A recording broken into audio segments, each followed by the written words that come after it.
Okay, Helen, here is your website audit. Now, we used to do these in a dry report, but now we do them via video, so you can actually see what I'm referring to and see what I mean when I mention anything that could do with help you improve it. The way I do this is I visit the website like I'm doing now, and I view it through the eyes of a potential coaching customer. So basically, what I'm doing is I'm assuming I've been giving your details, or I found you by Google search, I land on your website, and I'm going to take you through what I believe, from the years of experience that we've achieved for doing this, is what actually works for your website and what may be hurting your website in terms of its presence, in terms of its message. So if we get cracking, let's have a look at this. First thing they're going to see is this top bit, which is your logo. Large image of your logo and your name, Clinkscale Coaching, navigate your way forward.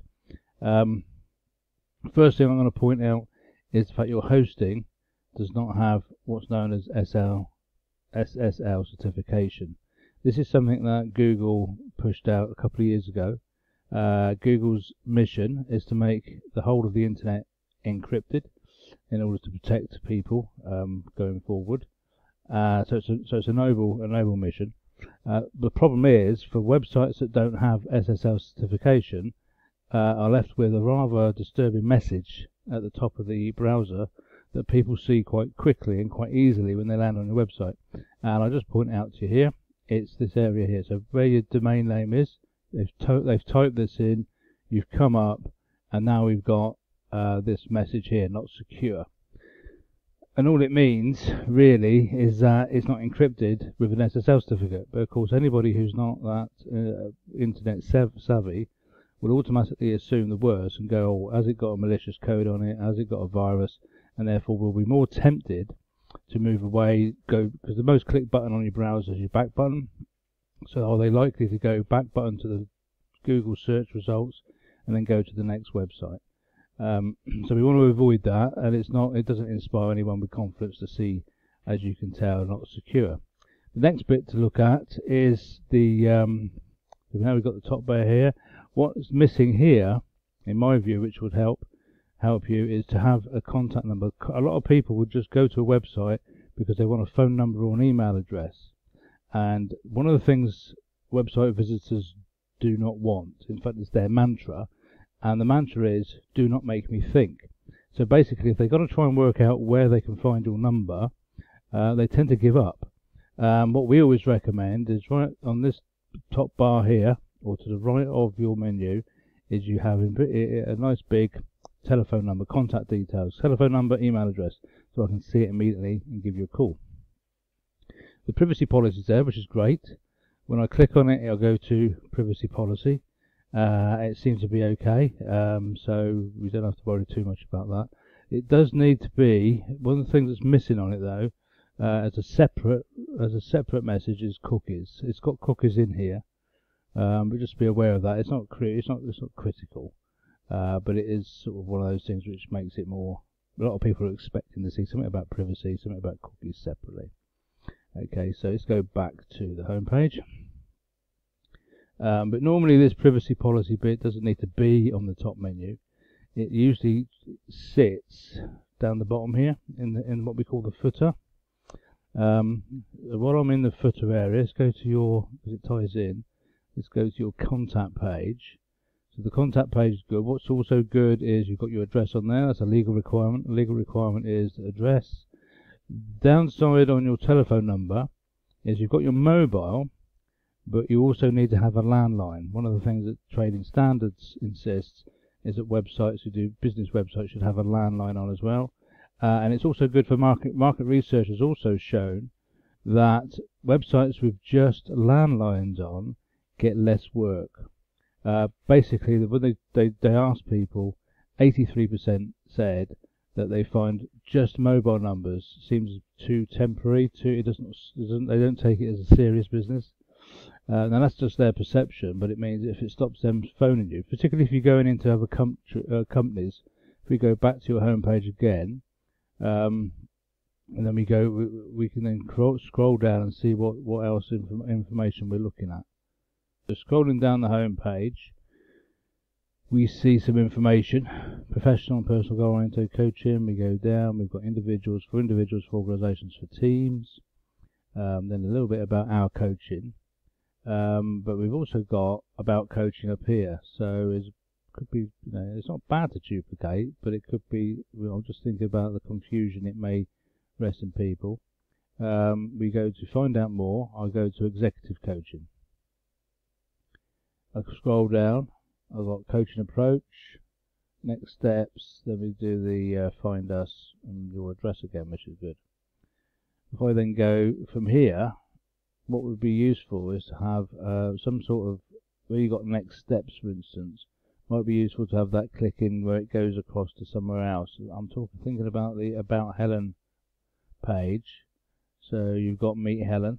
We go down and we get a testimonial there, which is good. Now what tends to happen here, there seems to be a sort of like a move away from the layout style. If you look at the wording here, it suddenly goes into almost double line spacing, and then we go back to single line spacing. However, on the desktop we've got an issue around qualifications. This has suddenly been moved and it's overlaying the text that's already under. It doesn't do this on the mobile version, by the way, and I think that there may be a reason for that. Maybe a setting that's good for the mobile version but not good for the desktop version. So that needs to be looked at, because it doesn't look good. It makes it harder to read what's underneath. If we now go to clients, I can now see the clients you have. Okay. Now, our clients are important to us. We go down here and we've got these underlined. Obviously, as we know, anything that's underlined indicates a link, and if you hover over it you can see that the pointer changes to a hand with a pointy finger. However, when I click on this one, nothing happens. I then see that underneath there's a headline that's identical to the line I've just clicked. At this point I've not seen the logos. So because I'm hovering my mouse over, I suddenly see, well, testimonials is obviously a click. When I click on testimonials, it takes me straight to the testimonials. So I scoot past the logos. If I then go back up and I click on the case study, it does the same again. So again, that's something which probably needs to be looked at to sort of put that to correct. We've now got so much streets ahead. Right, this looks like it's probably one of your clients. So if I go back to your website, you can see what's happened there. By putting that link in on the case study, it takes me, if I'm a visitor trying to find out more about you, I click on that because it's asking me to, and it takes me away from your website. I'm now away from your website, and I'm now on someone else's website, which I don't particularly, as a person looking for a coach, I'm not particularly bothered about being on. Some people will see that, because I use the internet all the time, I'll click back and go back to your website, but for many people you will lose them. So it's just, again, just something to be aware of. If we go back to the contact page again, I'll scroll down. I can see that there is a form which I can send you a message. However, what's missing is the GDPR. We've got this GDPR, which is what your privacy policy alludes to. On this page, there needs to be some sort of definite click to accept that you're going to hold my data. Give you an example. I'll use my own website. If we go to our contact form, we can see here we put in marketing permissions. Please select if you would like to hear from us limited. Click the email, and they can't send the email unless that's clicked. That means that when we get the info, we've got proof that the person gave us permission to hold their contact details. Okay. So at any point in the future they go, oh, they sent me another email and I didn't give them permission. We can actually say, well, actually you did. Obviously on your website we haven't got that ability, so we can't do it. So it's something else just to look at. sort out the GDPR, keep the right side of GDPR, please. Okay, one of the key things that people need when they land on a website is instruction. What do you want me to do? Now, if you think about the objective of your website, what you want people to do is to contact you for a chat. You're not going to sell coaching on the website. What you're going to do is compel people to have a chat with you about how you could help them. And that's where the sale happens. It's all it's people by people. So I need something here to get me to do something that will help you get in a meeting with me, if that makes sense. And these are things what we call calls to action. People behave very, very well to proper calls to action. Let me again give you an example of what I mean. So when you land on our website, okay, we've got an immediate call to action. We've got some information, and we've got to get your free quote now. So they click on that, and it goes to free quote. As we come down the page, and by the way, what we tend to do is we design stuff to work well on smartphones, because nearly over 80% of people check a website out on a smartphone first, so they will just be sort of scrolling down. They don't want loads of clicks to different pages. So this actually looks like it's clicks to different pages, but what we've done is make them into different sections. So when we click on the proof we deliver, it will scroll down to that section. And there's our testimonials, and there's an example of our work. If we then want you to meet our team, we scroll down again and you meet us. What do we pay? What do you pay? You go down, and then we've got the information there, what people pay for a website.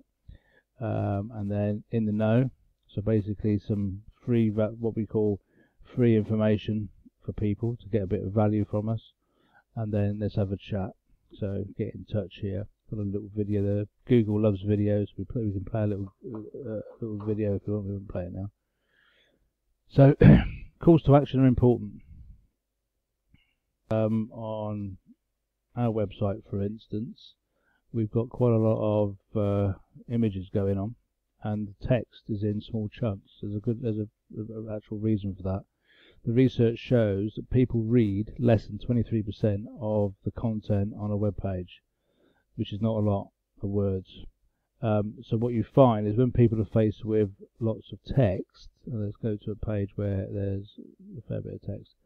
For instance, on this page, I'm not saying you can't have the text. I'm saying don't have the text. But what works best is how can we make it as easy as possible for people to read, and what people find easiest is with images. So we have relevant images that tie in with bits of the text and then break it up. So people have this sort of route. What tends to happen is the brain processes images 50,000 times faster than words. So the image pulls them in. The image is something should be relevant to the text, but it also means it doesn't give them all the answers. So they read the small chunk of text in context of the image. And again, what you do is as you go down, you have regular calls to action. Okay, if you've read enough, they'll just ask for us to chat. So you're encouraging people not to have. They don't have to read everything. They just need to read enough to make them go, "I'd like a chat." Okay. The same with the About Helen page. There's a lot of text there, so we need to be looking at, as you can see, is a lot of text. Best thing to do here is to just minimize it. Less is more. The thing that makes this quite a lot of text is something which people are guaranteed. This is no disrespect, but they won't read it because it's in the CV format, and people just want you to give us a good reason to call you, and you've got loads of good reasons here. It's about organising it and making it more focused into what people want to do to come and have a chat with you. Okay, I think that's about it. I think I've covered most things. It just really gives you an overview of the type of impact you want people to have. You've spent time and effort and money on a website. Let's make it so that it's as the biggest impact possible when people land on it. When people first land on your website, you've got 10 seconds to engage them, and then they start. If they're not engaged, they start going and having a look elsewhere, away from your website. So hopefully this has been useful and helpful. Key priority is the SSL certificate, if nothing else, and GDPR. Okay, thank you very much.